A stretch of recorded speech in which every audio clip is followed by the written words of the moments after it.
Gusto ko kasi malaman mo na mahal kita. Senator Pia Cayetano. I'd just like to comment.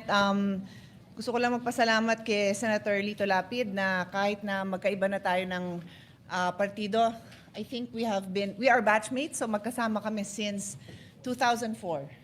So majority, minority, buwan-buwan nagpapadala pa rin siya sa akin ng Maha Blanca at Suman. Maraming salamat po.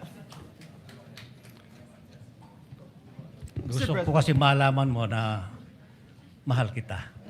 Paninindigan kita, mamahalin.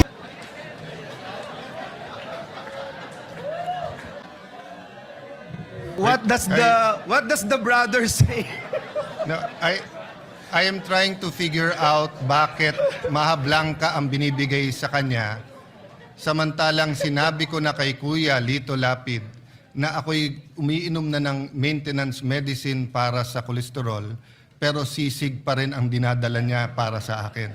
So iniisip ko kung mahal din niya ako o si Senator Pia lang ang kanyang mahal. Mr. President, nilalapit ka daw niya sa Diyos.